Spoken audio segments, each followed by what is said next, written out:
सलाम आदाब केम चो जनाब, मेरा नाम है कलीमुल्लाह और आप देख रहे हैं आपका अपना यूट्यूब चैनल। उम्मीद है कि आप सब लोग खैर खैरियत से होंगे। जहाँ से भी मुझे देख रहे हैं खुश होंगे, आबाद होंगे, एकदम बढ़िया होंगे। अगर आप हमारे चैनल पर नए, चैनल को अभी तक सब्सक्राइब नहीं किया, चैनल को सब्सक्राइब करना ना भूलिए। देखिए, हर एक कंट्री में कुछ अच्छी बातें भी होती हैं, कुछ बुरी बातें भी होती हैं। इंडिया एक ऐसी कंट्री है जिसमें अच्छी बातें काफ़ी ज़्यादा हैं, बुरी बातें कुछ कुछ हो जाती हैं, लेकिन उसको नज़रअंदाज करना मेरी नज़र में सही नहीं है, क्योंकि मैं बहुत ही अच्छी और अच्छी इमेज भी दिखाता हूँ इंडिया की, लेकिन कुछ बातें इस तरह होती हैं जिसको उजागर करना काफ़ी ज़्यादा ज़रूरी हो जाता है। तो इस बात को मेरी माइंड ना कीजिएगा। देखिए, कभी भी एक चीज़ को जो है वो यानी एक पक्ष की बात ना सुन के दूसरे पक्ष की बात सुन के उसके खिलाफ हो जाने, ऐसे नहीं है। दोनों पक्षों की बात सुननी चाहिए, उनके विचारों को जानने के बाद एक फैसला लेना चाहिए। तो इसी बात को मद्देनजर रखते हुए आज की वीडियो में लेकर आए हूँ जो ध्रुव राठी के यूट्यूब चैनल पर मौजूद है, जिसका टाइटल है how million of Indians were brain wash WhatsApp mafia. Dhruv Rathee. तो बिना कोई देरी किए इस वीडियो को स्टार्ट करते हैं। वीडियो से इन्फॉर्मेशन हासिल करनी है, पॉजिटिव चीज़ें लेनी है, नेगेटिविटी की तरफ नहीं जाना। तो वीडियो को एंड तक देखते हैं, एंजॉय करते हैं, इन्फॉर्मेशन हासिल करते हैं, अंत में अपने विचार रखेंगे। अंत तक बने रहे। लेट्स नमस्कार दोस्तों, कुछ ही दिन पहले की खबर है। कर्नाटका में अरुण वार्नेकर नाम के एक आदमी प्रधानमंत्री मोदी की जीत के लिए स्पेशल पूजा कर रहे थे। गॉडेस काली को अपना खून चढ़ाना चाह रहे थे कि गलती से उन्होंने अपनी उंगली काट दी। ये पीएम मोदी के इतने बड़े दीवाने हैं कि इससे पहले इन्होंने अपने घर के अंदर मोदी के लिए एक मंदिर भी बना दिया था। लेकिन अनफॉर्चुनेटली ये अकेले नहीं है। इन औरतों को देखिए, बीजेपी के टिकट पर तो कुत्ता भी खड़ा हो जाए हम जिता देंगे। ये सच है, अगर कुत्ता भी आएगा उसको भी जिताएंगे। ये तो फिर अंधविश्वास नहीं, भक्त हैं, अंधविश्वास नहीं है, हम भक्त हैं। अगर हमें 5,000 का सिलेंडर भी मिलेगा तो हम 5,000 का सिलेंडर लेंगे, 500 रुपये लीटर पेट्रोल ले लेंगे। बट मोदी सरकार अगेन 5,000 का सिलेंडर और 500 रुपए लीटर पेट्रोल खरीदने को तैयार हैं। ये मान चुकी हैं कि मोदी महंगाई को कंट्रोल नहीं कर सकते, लेकिन फिर भी वोट मोदी को ही देंगी। एक आदमी बीजेपी सपोर्टर को चैलेंज कर रहा है कि वो एक अचीवमेंट गिना दे मोदी की, वो नहीं गिना पा रहा। आप बीजेपी का कोई ऐसा काम बताइए अच्छा जो सब बीजेपी को वोट दे। और इस बीजेपी सपोर्टर के पास कोई जवाब नहीं है इसका। ये अपनी पैंट उतारने को भी तैयार हो जाता है मोदी के लिए, अपना प्यार जताने के लिए। 40-50 लोगों के बीच में चैलेंज दे रहा हूँ, उसका कच्चा भी फटा हुआ है, ये चेक करा दे। ये आपका पैंट उतारवाने के चक्कर में वोट दोगे बीजेपी को? अगर मेरा दे दोगे ना, चलो उतार लो, शर्त लगा लो, उतार दो मोदी जी के लिए। यूट्यूब रिपोर्टर प्रवीण गौतम ने ग्राउंड पर जाकर जब एक अंकल से बात करी इन्फ्लेशन को लेकर, तो उन्होंने कहा कि उन्होंने बनियान पहननी छोड़ दी। महंगाई मेरे हिसाब से कोई ज्यादा नहीं हुई। अब मैं 10 साल से बनियान नहीं पहन रहा, ये देखो आप। पेट्रोल के दाम को लेकर कहते हैं कि लोगों को मोटरसाइकिल की जगह साइकिलें यूज करनी शुरू कर देनी चाहिए। मतलब आम आदमी बाइक पे ना चले, साइकिल पे चले। तो किसी ने बनियान पहननी बंद कर दी, किसी का अंडरवेयर फट गया। लोग जानते हैं कि लोकतंत्र कितना खतरे में है, लेकिन फिर भी कुछ लोग यहाँ अपना वोट बदलने को राजी नहीं। वोट अभी भी मोदी को ही देंगे। इस मोदी सपोर्टर का देखो क्या कहना था। सरकार जैसा कहेगी वैसा मान लेंगे, अपने विवेक का इस्तेमाल नहीं करेंगे। तो पढ़ा लिखा होने का मतलब ये बिल्कुल भी नहीं कि हम अपने दिमाग का इस्तेमाल करना चाहिए। मतलब कुछ लोग तो अपने दिमाग का इस्तेमाल ही नहीं करना चाहते। आप लोगों को ये बातें सुनकर शायद हंसी आ रही हो, ये चीज़ें फनी लग रही हो, लेकिन मेरी राय में एक बहुत ही शॉकिंग चीज़ है कि कैसे देश में हजारों लाखों लोगों का इस तरीके से ब्रेन वॉश कर दिया गया है। कुछ साल पहले मैं ऐसे लोगों का मजाक बनाया करता था, इन्हें अंधभक्त बुलाकर, लेकिन काफ़ी टाइम से मैंने ये अंधभक्त शब्द भी इस्तेमाल करना बंद कर दिया। ये हमारे ही देश के लोग हैं। अगर हमें देश को बचाना है, आगे लेकर जाना है, तो साथ में मिलकर काम करना होगा। जैसा महात्मा गांधी जी ने कहा था, समाज में किसी भी तरीके का डिवीजन नहीं हो सकता, ना हिंदू मुसलमान के बीच, ना ब्राह्मण दलित के बीच, और ना अंधभक्त और लिबरल के बीच। We the people of India, हमें यूनाइटेड रहना होगा। इन लोगों का मजाक उड़ाने से इनमें कुछ सुधार नहीं आएगा। हमें ये समझना होगा और इनको समझाना होगा कि कैसे ये मानसिक गुलाम बने। जानते हैं इस ब्रेन वॉशिंग के पीछे असलियत में कौन जिम्मेदार है? WhatsApp university. सही सुना आपने। शायद गोदी मीडिया के टीवी एंकर्स और गोदी यूट्यूबर्स को लगे कि मैं उनका क्रेडिट चुरा रहा हूँ, ऐसा नहीं है। उनको भी कुछ क्रेडिट ज़रूर जाता है, लेकिन व्हाट्सएप यूनिवर्सिटी यहाँ सबसे बड़ी जिम्मेदार है। व्हाट्सएप पर जो खेल खेला जाता है ये सही में अलग लेवल का है।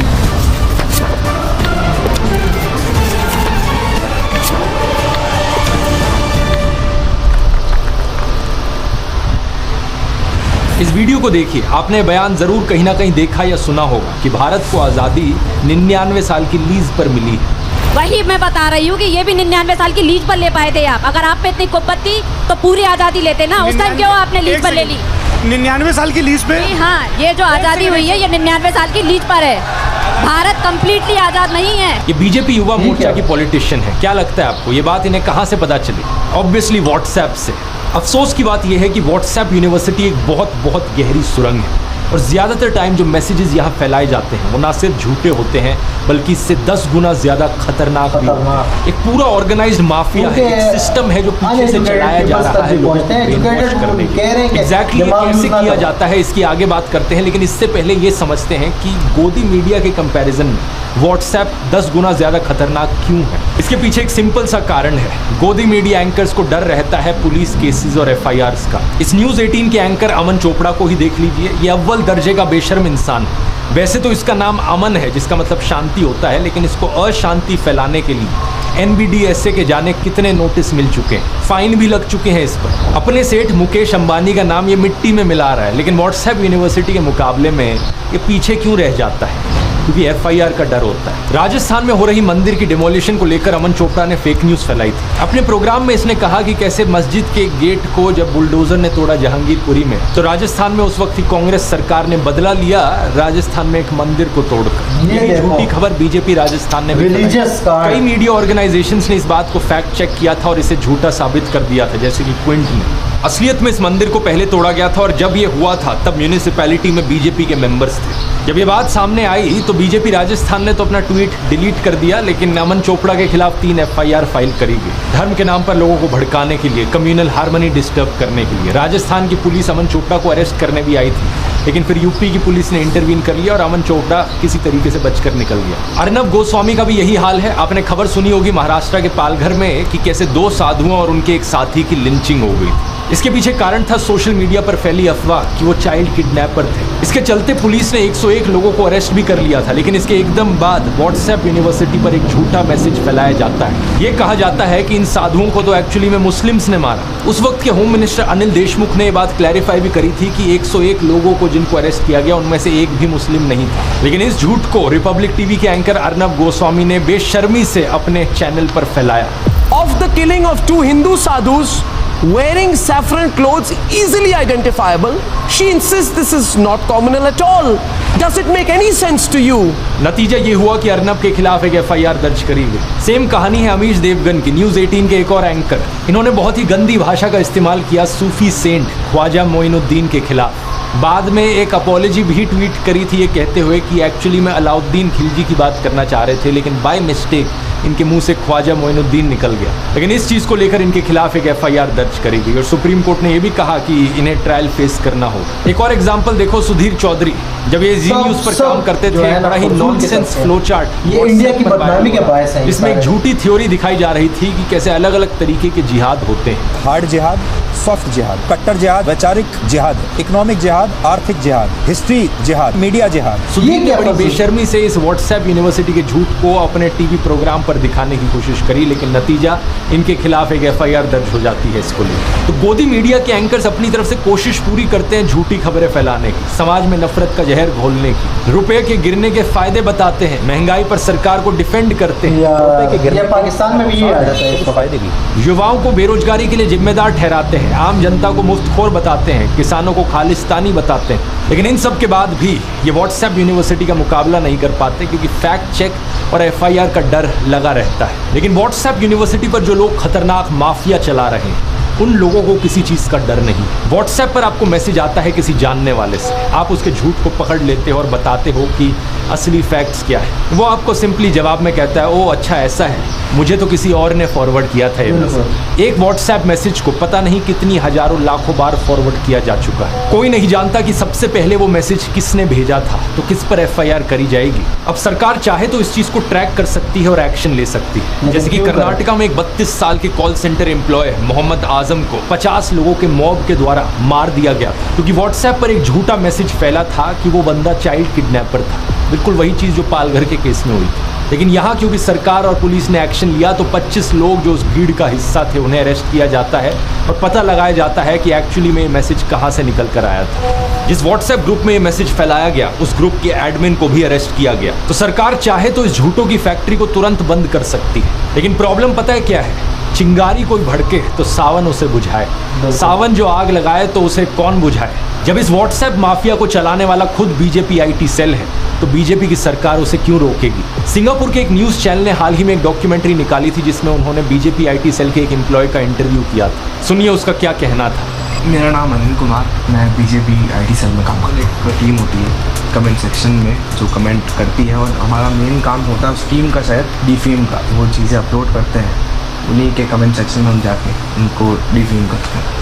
ये माफिया सीधा ऊपर से ऑपरेट किया जा रहा है। हाल ही में एक झूठी प्रोपेगेंडा फिल्म आई थी केरला स्टोरी नाम से। इस फिल्म में कहा गया था 32,000 हिंदू और क्रिश्चियन लड़कियों ने केरला से जाकर आईसिस को ज्वाइन किया। मैंने इस पर एक पूरा अलग से वीडियो बनाया था इसके प्रोपेगेंडा को डिबंक करते हुए। झूठ पकड़े जाने के बाद फिल्म बनाने वाले लोगों ने खुद कहा कि इनके पास कोई सोर्सेज नहीं थे अपने क्लेम को बैकअप करने के लिए। 32,000 एक झूठा नंबर था और असली फिगर यहाँ पर सिर्फ 3 था। सुप्रीम कोर्ट ने भी फिल्म के प्रोड्यूसर को कहा कि फिल्म के पहले एक डिस्क्लेमर चलाया जाए कि ये सिर्फ एक फिक्शनलाइज्ड अकाउंट है, यानी ये कहानी असली नहीं है। लेकिन प्रधानमंत्री मोदी ने खुद इस झूठे नफरतखोर प्रोपेगेंडा को प्रमोट किया अपनी इलेक्शन स्पीच में। आतंकी साजिश पर बनी फिल्म ये केरला स्टोरी की इन दिनों काफी चर्चा है। मैं बार बार पीएम मोदी को कहता हूँ थोड़ी मर्यादा रखिए, क्योंकि आपकी हरकतें देखकर हमें सेकंड हैंड एम्बैरेसमेंट फील होती है। लेकिन अब इस फिल्म को दूरदर्शन पे भी स्क्रीन किया गया। होम मिनिस्टर अमित शाह भी अपने एक भाषण में खुद की तारीफ कर रहे थे कि कैसे उनके बीजेपी आईटी सेल के पास काबिलियत है किसी भी झूठ को पूरे देश में फैलाने की।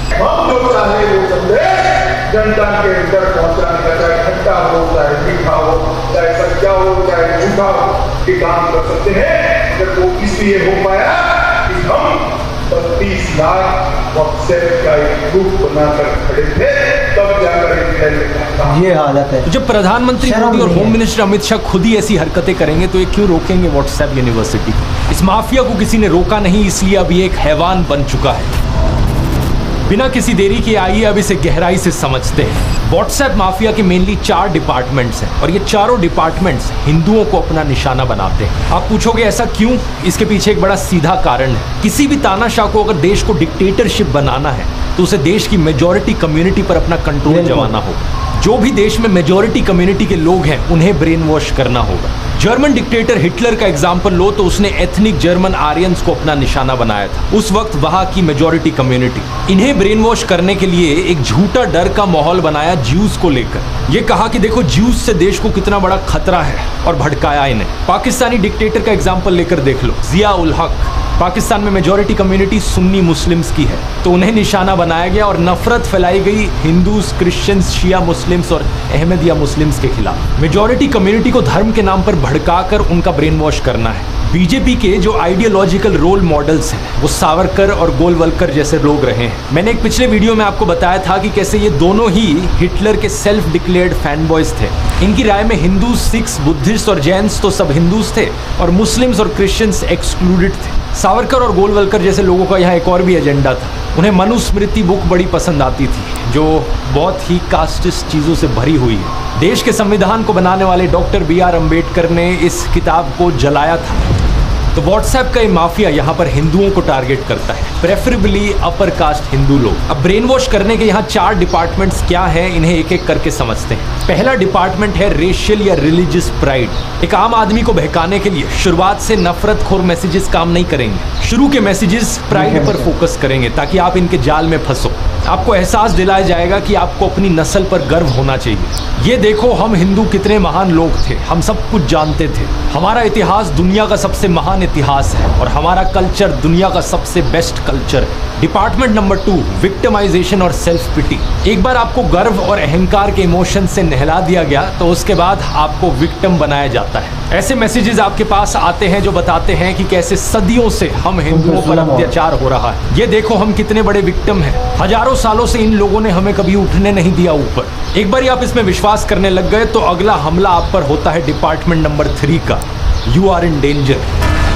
आप पर ना सिर्फ सदियों से अत्याचार हो रहे हैं बल्कि आप आज अभी भी खतरे में हो। हर हफ्ते हर दिन आप पर झूठे मैसेजेस की बौछार करी जाती है। ये देखो ये आपके घरों के अंदर आपको मार देंगे, ये देखो वहां पर क्या हुआ, ये देखो वहां पर कैसे साधुओं को मार दिया, आपके साथ भी हो सकता है किसी दिन। और कौन है ये लोग जो आपके पीछे पड़े हैं? ये मुस्लिम्स हैं।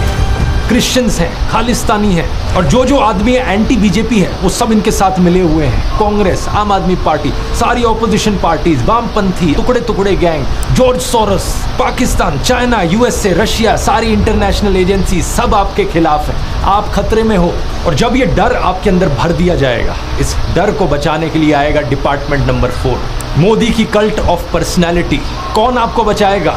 मोदी जी आपको आकर बचाएंगे। मोदी जी हमारे लॉर्ड एंड सेवियर हैं। व्हाट्सएप मैसेजेस पर आपको एहसास दिलाया जाएगा कि मोदी कोई इंसान नहीं, वो तो कृष्ण के अवतार है, राम के अवतार है। किसी भी इलेक्शन से एकदम पहले स्पेशली ये 3rd और 4th डिपार्टमेंट सबसे ज्यादा एक्टिवेट होते हैं। आपके पास व्हाट्सएप मैसेजेस आएंगे, अगर हिंदुओं को बचाना है तो सिर्फ बीजेपी को ही वोट दो। जस्टिफिकेशन क्रिएट करने के लिए अनगिनत झूठी कहानियां रची जाएंगी। तो शॉर्ट में एक बारी फिर से आप क्रोनोलॉजी समझिए। डिपार्टमेंट 1, आप हिंदू महान हो। डिपार्टमेंट 2, आप पर सदियों से जुल्म होता आया है। डिपार्टमेंट 3, आप खतरे में हो। और डिपार्टमेंट 4, मोदी और बीजेपी आपको आकर बचा लेंगे। यहाँ जिस इमोशन के रोलर कोस्टर पर आपको भेजा जा रहा है, ध्यान दो कितना खतरनाक है वो। पहले प्राइड का इमोशन, एरोगेंस, अहंकार, फिर सेल्फ पिटी, फिर नफरत और फियर, डर। कोई हैरानी की बात नहीं कि ये सब सुनने के बाद एक आम इंसान मानसिक गुलाम बन जाता है। और यही चीज़ दोस्तों हिटलर के समय में भी होती थी। हालांकि उस वक्त कोई व्हाट्सएप नहीं था, लेकिन अखबार, रेडियो और फिल्मों के माध्यम से यही 4 डिपार्टमेंट्स का इस्तेमाल किया जाता था लोगों को ब्रेन वॉश करने के लिए। पहला, इन सभी जर्मन आर्यंस को कहा जाता था कि आपकी नस्ल कितनी महान है, आप कितने महान लोग, आप सबसे उच्च जाति की प्योरेस्ट रेस हो। दूसरा, लेकिन आज आप देखो कितने बड़े विक्टिम हो, हमारी इकोनॉमी का सत्यानाश हो गया है, हमारा देश कितनी मुसीबतों से गुजर रहा है, और इस सब के लिए जिम्मेदार हैं वो यहूदी लोग। तीसरा, आप खतरे में हो, देखो वो ज्यूज आकर हमारे देश को खत्म कर देंगे, वो आपके घरों में घुसकर आपको मार देंगे। और चौथा, डरने की कोई बात नहीं, हमारे सुप्रीम लीडर आकर हमें बचा लेंगे। ये हिटलर हमारे भगवान के अवतार हैं जो सारी परेशानियों से मुक्ति दिलाएंगे। एक से बढ़कर एक स्ट्रैटेजी जो उस समय इस्तेमाल करी जाती थी दोस्तों, आप देखोगे कि कैसे आज व्हाट्सएप के जरिए आपको ब्रेन वॉश करने के लिए इस्तेमाल करी जा रही है। जब ये प्रोसेस एक बारी खत्म हो गया तो इसके बाद बस व्हाट्सएप का रेगुलर डोज चाहिए होता है। एक व्हाट्सएप मैसेज सुबह आएगा, एक व्हाट्सएप मैसेज शाम को आएगा, यही चीजें बार बार रिपीट होती रहेंगी। फिर किसी की बनियान उतरे, किसी का अंडरवेयर फटे, 500 रुपए का पेट्रोल हो, 5000 का सिलेंडर हो, बेरोजगारी हो, मणिपुर जले, हसदेव जंगल कटे, लद्दाख पर खतरा हो, किसान को एमएसपी ना मिले, देश पर लगा पूरा कर्ज 205 लाख करोड़ पर पहुंच चुका हो, सरकारी स्कूल खराब हो, उसे कुछ फर्क नहीं पड़ता।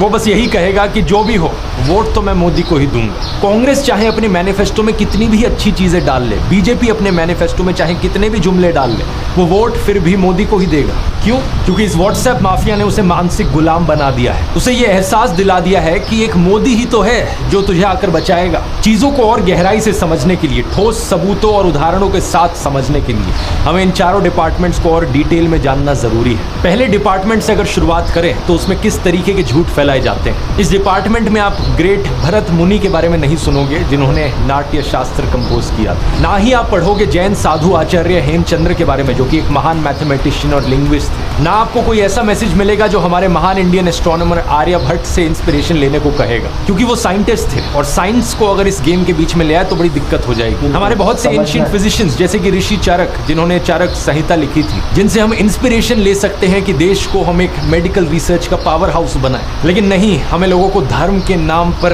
प्राइड की फीलिंग देनी है। तो इस व्हाट्सएप यूनिवर्सिटी में मेजरली आपको रिलीजन, माइथोलॉजी और राजाओं की कहानियां सुनने को मिलेंगी, और यहाँ पर भी रामायण और भगवत गीता जैसे स्क्रिप्चर्स की अच्छी चीजें आपको नहीं पढ़ाई जाएंगी। आपको ये नहीं बताया जाएगा कि भगवान राम की तरह हम्बल कैसे बनना है या अहंकार को कैसे खत्म करना है। बस प्राइड, प्राइड और प्राइड, सिर्फ गर्व और अहंकार आपके अंदर जगाया जाएगा। इसके लिए आपको झूठे मैसेजेस भेजे जाएंगे जिसमें कहा गया हो कि वेदास में तो सब कुछ लिखा था, कोरोना वायरस का क्योर वहां था, कैंसर का क्योर वेदास में मौजूद था, टेस्ट ट्यूब बेबीज हजारों साल पहले हिंदुओं के देखने को मिलते थे, सब कुछ हमारे हिंदू स्क्रिप्चर्स में था, और ये एक अमेरिकन यूनिवर्सिटी ने भी साबित किया है। ऐसे ही वो मैसेजेस लिखे आते हैं। ये मत पूछना कि कौन सी यूनिवर्सिटी, कौन से रिसर्चर और इसके पीछे सबूत क्या है। इन चीजों पर सवाल मत करना, नहीं तो आप एंटी हिंदू बन जाओगे। साइंस इज डोप जैसे यूट्यूब चैनल्स हैं जो इन स्यूडो साइंटिफिक क्लेम्स को डिबंक करते हैं, इन झूठों को पकड़ते हैं, लेकिन ऐसे झूठ पकड़ना आसान नहीं है, क्योंकि व्हाट्सएप माफिया फिर आपको ही एंटी हिंदू घोषित कर देता है। लाला Ramdev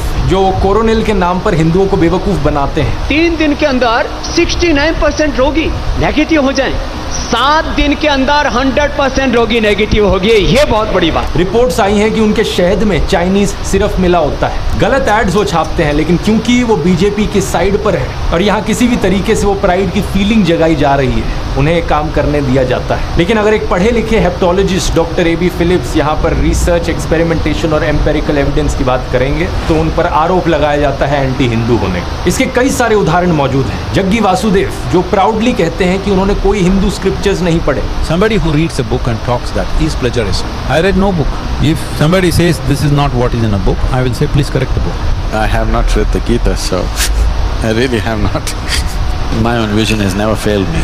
So I always kept away from all scriptures because I didn't want to clutter myself with something or the other. खुद भी कहते हैं कि स्पिरिचुअल बुक्स पढ़ने की कोई जरूरत नहीं, वो बीजेपी के फेवरेट हिंदू गुरु हैं। लेकिन आचार्य प्रशांत जिन्होंने सारे स्क्रिप्चर्स एक्चुअली में पढ़े हुए हैं और आपको वैल्यूज सिखाते हैं जो भगवत गीता में दी गई हैं, उन्हें एंटी हिंदू बनाने की कोशिश की जाती है क्योंकि वो व्हाट्सएप माफिया के एजेंडा के खिलाफ जाते हैं। एरोस्पेस टेक्नोलॉजी, इलेक्ट्रोस्टैटिक्स, थर्मोडायनेमिक्स, वो सब खोज के निकाल लाते हैं। ये देखो ये रहा, ये अपमान है। मतलब मिलता कहाँ से इनको ये सब? कल्पना से मिलता है और कहाँ से मिलता है? यूट्यूबर्स का ही एग्जाम्पल लेकर देख लो। अगर वहाँ एक यूट्यूबर है जो रोज माँ बहन की गालियाँ देता है, बेटिंग गैम्बलिंग एप्स प्रमोट करता है, हिंदुओं को गुमराह करता है, लेकिन अपने पीछे जय श्री राम लिख कर रखता है, वो परफेक्ट हिंदू बन जाता है वहाँ व्हाट्सएप माफिया के लिए, क्योंकि वो उनका एजेंडा आगे बढ़ा रहा है। लेकिन अगर मैं यहाँ पर स्वामी विवेकानंद की बात करूँ अपने वीडियोज में, आदि शंकराचार्य की टीचिंग्स आपको समझाऊं, रामायण से जो सीख मिली है उस पर 2 डिटेल्ड वीडियोज बनाऊं, भगवत गीता के मैसेजेस आपको पढ़कर सुनाऊं,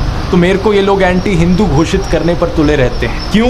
क्योंकि मैं इनकी तरह झूठ नहीं बोलता। मैं आपको यहाँ कोई गर्व नहीं ऑफर कर रहा जो व्हाट्सएप माफिया इनका कर रहा है। आप लोगों को अपना दिमाग स्विच ऑफ करना इस फर्स्ट डिपार्टमेंट से ही सिखाया जाने लगता है। कहानी आपको सुनाई जाती है ये कहकर कि देखो हवन से एक्चुअली में ऑक्सीजन रिलीज होती है, एटमॉस्फेयर साफ होती है। गोदी मीडिया के एक चैनल ने एक बार प्रोग्राम चलाया था कि कैसे 10 ग्राम काऊ घी से 1 टन ऑक्सीजन प्रोड्यूस होती है। इटली के प्रसिद्ध वैज्ञानिक प्रोफेसर GE बिगेट ने गोबर के अनेक प्रयोगों द्वारा सिद्ध किया 1 तोला घी से यज्ञ करने पर 1 टन ऑक्सीजन बनता है। हम सब ने स्कूल में पढ़ा था कि कंबशन में ऑक्सीजन यूज होती है और कार्बन डाइऑक्साइड रिलीज होती है और इम्पार्शियल बर्निंग में कार्बन मोनोऑक्साइड रिलीज होती है। लेकिन बार बार ऐसे क्लेम्स उठाए जाते हैं ताकि लोग अपने दिमाग को स्विच ऑफ करना सीख सकें। लोगों को कहा जाता है धर्म की बात हो रही है भाई, हिंदू रिलीजन की बात है, कोई सवाल नहीं कर सकता, जो कहा जा रहा है उस पर यकीन कर लो। ये देखिए कैसे कैसे झूठ फैलाए जाते हैं कि गाय ऑक्सीजन देती है। The latest in that list is Pragya Thakur, who has said that drinking cow urine can cure lung infection. सच बात तो यह है कि इन लोगों ने कोई स्क्रिप्चर्स पढ़े ही नहीं हुए। किसी भी वेद में कहीं लिखा हो कि भाई हवन से ऑक्सीजन प्रोड्यूस होती है या गाय ऑक्सीजन देती है, कोई सबूत नहीं मिलेगा आपको यहाँ पर। ऋग्वेद के पहले श्लोक में ही मेंशन किया गया है हवन का मतलब क्या है। वो एक प्रेयर है जो लॉर्ड अग्नि को ऑफर करी जा रही है। और मैं हवन के खिलाफ नहीं हूँ, मैंने खुद अपनी शादी में हवन कराया था। मैं इस झूठ के खिलाफ हूँ जो IT सेल और इनका व्हाट्सएप माफिया फैलाता है लोगों को गुमराह करने के लिए, लोगों के माइंड्स को स्विच ऑफ करने के लिए। ये चाहते हैं कि आप लॉजिकल और साइंटिफिक रीजनिंग अपने दिमाग की बिल्कुल बंद कर दो, क्योंकि उसके बिना इनके जाल में फंसना बहुत मुश्किल है। बहुत सी औरतें अपने पैरों में टो रिंग्स पहनती हैं। क्यों? क्योंकि एक कल्चरल ट्रेडिशन है हमारा। दुनिया भर में कई और देशों में देखने को मिलता है, जैसे कि अफ्रीका। बड़ी सिंपल सी एक्सप्लेनेशन है, लेकिन इस सिंपल एक्सप्लेनेशन में गर्व की फीलिंग कहाँ है? कोई प्राइड नहीं आ रही। तो व्हाट्सएप माफिया क्या करेगा? आपको इसके हेल्थ बेनिफिट्स गिनाने शुरू कर दे। ये देखो एक्चुअली में टो रिंग्स पहनने के साइंटिफिक रीजंस क्या होते हैं। दैनिक जागरण से लेकर यूट्यूब चैनल्स पर, इंडिया टुडे पर, जग्गी वासुदेव, हर कोई अपने अलग अलग कारण सुनाता है। सबके पीछे मकसद एक है, आपके अंदर वो गर्व की फीलिंग जगाना। वो गर्व की फीलिंग जो रैशनल हिस्टोरिकल एक्सप्लेनेशन से नहीं आने वाली। जग्गी वासुदेव ने अनुपम खेर से बात करते वक्त एक बार कहा था कि आपकी बॉडी पर अगर मेटल को स्ट्रैटेजिक प्लेसेस पर लगाया जाएगा तो आप अपनी बॉडी से एक्सीडेंटली निकल नहीं पाओगे। अगर आपके शरीर में कुछ विशेष जगहों पर मेटल हो तो आप गलती से शरीर नहीं छोड़ेंगे। कुछ और व्हाट्सएप मैसेजेस आपको सुनाएंगे कि जो सेकंड टो फिंगर है उस पर एक नर्व हमारे हार्ट से पास करती है जो यूटरस से रिलेटेड है। दैनिक जागरण कहता है इससे वुमेन की फर्टिलिटी बढ़ती है। जिंदगी.com पर लिखा है इससे यूटरिन डिजीजेज और हार्ट रिलेटेड डिजीजेस के चांसेस कम होते हैं। ये कहने को ये भी लिख देते हैं कि साइंटिफिक स्टडीज ने इसे प्रूव किया है। बताओ जरा कौन सी साइंटिफिक स्टडी ने इसे प्रूव किया? इंडिया टुडे ने अपने आर्टिकल में छाप रखा है कि इससे यूटरस का ब्लड प्रेशर चेक में रहता है। और एक औरत की मेंस्ट्रुअल साइकिल कंट्रोल में रहती है। अपनी हेडिंग में लिखते हैं बेनिफिट्स एज पर वेदास। जरा मुझे बता दो इंडिया टुडे वालों कि किस वेद के कौन से श्लोक में ये चीज़ लिखी हुई है। कहीं इसका सबूत नहीं मिलेगा आपको, कहीं पर ऐसा नहीं लिखा। किसी भी बच्चे ने अगर क्लास 10th की बायोलॉजी पढ़ी है तो वो जानता होगा कि नर्व्स का नेटवर्क हमारी पूरी बॉडी में फैला हुआ है। इस बात का कोई सेंस ही नहीं है कि एक सेकंड टो फिंगर की नर्व हमारे दिल से गुजर रही हो। लेकिन जो लोग अक्सर इस व्हाट्सएप यूनिवर्सिटी का शिकार बनते हैं वो इतने पढ़े लिखे हुए नहीं होते। कुछ लोग होते हैं जिन्होंने पढ़ लिख कर एग्जाम पास किए होते हैं, लेकिन वो पढ़े लिखे लोग अनपढ़ के बराबर ही हैं अगर उन्हें अपनी नॉलेज अप्लाई करनी नहीं आती तो। एक और ऐसा क्लेम व्हाट्सएप पर फैलाया जाता है कि तिलक लगाने से हमारे फोरहेड की जो ट्राइगेमिनल नर्व होती है वो प्रेस होती है, इससे हमारे साइनसेस क्लियर हो जाते हैं। अब ट्राइगेमिनल नर्व जैसा हैवी शब्द व्हाट्सएप यूनिवर्सिटी के स्टूडेंट्स को बेवकूफ़ बनाने के लिए काफ़ी है, लेकिन एक्चुअली में अगर आप डायग्राम देखोगे तो ये जो ट्राइगेमिनल नर्व के एंड पॉइंट्स हैं ये हमारे माथे पर नहीं है, एक्चुअली में आईब्रोज के ऊपर है, चीक्स पर है और चिन पर है। इस डायग्राम को आप देख सकते हो। और इन पॉइंट्स पर भी प्रेस करने से कोई साइनस क्लियर नहीं होता, ये बिल्कुल बकवास है। असलियत में तिलक लगाना हमारा एक रिलीजियस और कल्चरल ट्रेडिशन है जिसका अपना महत्व है। उद्धव पुंड्र तिलक को लेकर वसुदेव उपनिषद में लिखा है, ये 3 लाइनें त्रिमूर्ति की रिमाइंडर है, ब्रह्म विष्णु और महेश, या फिर 3 रियलिटीज़ माया ब्रह्म और आत्मा। ये एक स्पिरिचुअल रीज़न है, एक ट्रेडिशनल रीज़न है। अगर आप व्हाट्सएप की बकवास पर यकीन करोगे तो आप उस स्यूडो साइंटिफिक बकवास को असली रीज़न मानने लग जाओगे, और ये जो रियल स्पिरिचुअल रीज़न है इसे आप इग्नोर कर दोगे। तो एंटी हिंदू मैं नहीं, ये व्हाट्सएप माफिया है सबसे बड़ा एंटी हिंदू, जो सभी हिंदुओं को गुमराह कर रहा है ये झूठी कहानियां सुनाकर। ये लोग साइंस की इतनी बात करते हैं इन व्हाट्सएप मैसेजेस में, लेकिन हमारी सरकार का जो रिसर्च का बजट है उसे देखा है कभी? हर साल हमारे साइंस एंथुजियास्ट और साइंटिस्ट कहते हैं कि इतनी कम एलोकेशन क्यों की जा रही है रिसर्च और डेवलपमेंट पर देश में। 2021 में इजराइल ने 5.55% अपने जीडीपी का रिसर्च और डेवलपमेंट में खर्च किया। साउथ कोरिया ने 4.93% ऑफ अपना जीडीपी इस पर खर्च किया, लेकिन इंडिया में सिर्फ 0.65% जीडीपी का रिसर्च एंड डेवलपमेंट पे खर्च किया गया। व्हाट्सएप माफिया के जाल में फंसे लोग कभी भी इसकी बात नहीं करेंगे कि हमें रिसर्च पर स्पेंडिंग बढ़ा देनी चाहिए इंडिया, ताकि और चीज़ें रिसर्च कर पाए, हमारे देश में जो साइंटिफिक प्रोग्रेस देखने को मिल रहा है वो इम्प्रूव हो पाए, और जब ऐसा हो तो हम प्राउड फील करें। नहीं, वो लोग ऑलरेडी प्राउड फील कर रहे हैं। पहले की ये फॉर्मेलिटीज़ हुआ करती थी कि बेटा जमकर मेहनत करो, अच्छे से पढ़ो लिखो, कमाल करो किसी फील्ड में ताकि हम तुम पर गर्व कर सकें। अब कहा जाता है नहीं नहीं, इतना लंबा प्रोसेस क्यों? अब तो सीधा 2 व्हाट्सएप यूनिवर्सिटी के मैसेज आ गए हैं, इधर देखो, इन्हें पढ़ो और गर्व करो अपने ऊपर। इधर बेटा गर्व में, उधर बाप गर्व में। कंडीशन केवल एक है कि अपना दिमाग मत लगाना, सवाल मत पूछना, कुछ वेरीफाई मत करना, यहाँ आपको मिलेगा खूब सारा गर्व। इस माफिया के 2nd, 3rd और 4th डिपार्टमेंट को गहराई से अगले वीडियोस में समझते हैं दोस्त, और जब तक हमारा ये पूरा टूर खत्म होगा हम इस माफिया की धजिया उड़ा देंगे। लेकिन बाकी वीडियोस का ज़्यादा इंतजार करने की ज़रूरत नहीं, क्योंकि अभी से ही हम अपना काम शुरू कर देते हैं दोस्त। आइए साथ में मिलकर इस व्हाट्सएप यूनिवर्सिटी की ईंट से ईंट बजाते हैं। मैंने सुना है कि बीजेपी आईटी सेल में करीब 10,000 के आसपास लोग हैं जो इस पूरे माफिया को चला रहे हैं, लेकिन हम लोग दोस्तों साथ में मिलकर 1.5 करोड़ से ज्यादा लोग हैं। बीजेपी आईटी सेल वाले तो मजदूरी के लिए काम करते हैं, कुछ चंद पैसों के लिए, लेकिन हम लोग ये काम करते हैं क्योंकि हमें भारत माता से प्यार है। हम लोग अपने देश के लोकतंत्र को बचाना चाहते हैं और अपने देशवासियों को इस ब्रेन वॉश से बचाना चाहते हैं। इसलिए सीधा सीधा प्लान है दोस्तों। स्टेप 1, मेरे व्हाट्सएप चैनल को जाकर ज्वाइन करो। ये QR कोड है, स्कैन कर सकते हो इसे, या इसका लिंक नीचे डिस्क्रिप्शन में भी मिल जाएगा। ज्वाइन करने के बाद बेल आइकन पर जरूर दबाना ताकि जब भी मैं व्हाट्सएप मैसेज भेजूं आपको वो मैसेज मिल जाए। स्टेप 2, हर रोज के मैं 1 या 2 मैसेजेस इसमें भेजूंगा और आप सारे 1.5 करोड़ लोग 100 कॉन्टैक्ट्स को अपने इन मैसेजेस को फॉरवर्ड करना। हम 1 करोड़ लोग मिलकर मिशन 100 करोड़ अचीव करेंगे। इनके माफिया के जो कुछ हजार मैसेजेस व्हाट्सएप पर सर्कुलेट करते रहते हैं, हम 1 करोड़ लोग मिलकर हर दिन के 100 करोड़ मैसेजेस सर्कुलेट करेंगे। हम ऐसी आंधी लेकर आएंगे कि इनके व्हाट्सएप माफिया का नामो निशान मिट जाएगा अगले 1 महीने में। स्टेप 3, अगर मेरे YouTube या व्हाट्सएप चैनल को ये लोग हटाने की कोशिश करते हैं तो बैकअप के तौर पर मेरी iOS और Android ऐप स्टोर्स पर एक ऐप है, ध्रुव राठी ऐप है। इसका लिंक भी नीचे डिस्क्रिप्शन में मिल जाएगा। इसे बैकअप के तौर पर डाउनलोड करो ताकि मैं आप तक हमेशा संदेश पहुंचा पाऊँ। ये ऐप अपने आप में एक व्हाट्सएप चैनल की तरह काम करेगी जहां पर मैं मैसेजेस भेजूंगा और आप उन मैसेजेस को सीधा फॉरवर्ड कर सकते हो अपने व्हाट्सएप कॉन्टैक्ट्स को। स्टेप 4, आप लोग भी कैमरा उठाओ और एक एक मिनट के शॉर्ट वीडियोस बनाने शुरू करो इनके झूठ पकड़ते हुए। मैं अकेले एक हफ्ते में कितने वीडियोस बना सकता हूं इसकी लिमिट है, लेकिन अगर आप लोग भी इस काम पर लग गए तो इनके झूठों की फैक्ट्री पूरी तरीके से खत्म की जा सकती।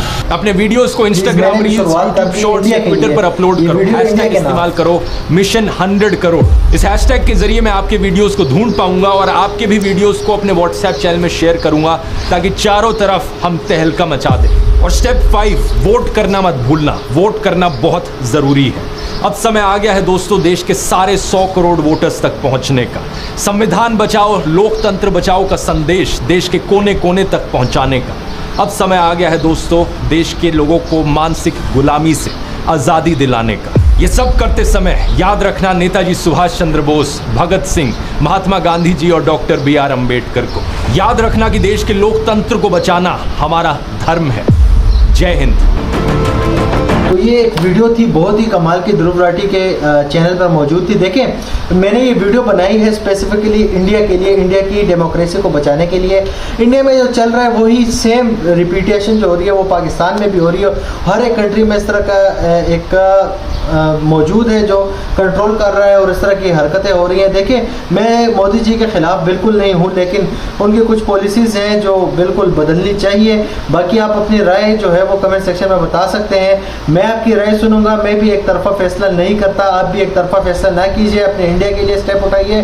जो भी आपके इतने सारे फैक्ट सब कुछ बता दिए, जो भी आपके जहन में सवाल है आप मेरे कमेंट सेक्शन में बता सकते हैं। या मैंने कोई गलती की है या इन लोगों ने कोई गलती की है अपनी वीडियो में तो वो भी कमेंट सेक्शन में बता सकते हैं। मैं उस पर ज़रूर रिएक्ट करूँगा और देखूँगा कि यार मैं इसमें क्या बेहतर कर सकता था। तो आप कदम बढ़ाओ अपने देश के लिए, अपने देश की युवाओं के लिए, अपने देश के फ्यूचर के लिए। मैं आपके साथ हूं। तो उम्मीद करता हूं कि मेरी वीडियो से आपको कुछ सीखने का मौका मिला होगा। वीडियो पसंद आई तो लाइक करें, कमेंट करें, दोस्तों के साथ शेयर करें। फिर मिलेंगे किसी और वीडियो में किसी और टॉपिक पे होगी। तब तक के लिए बाय बाय, पीस आउट।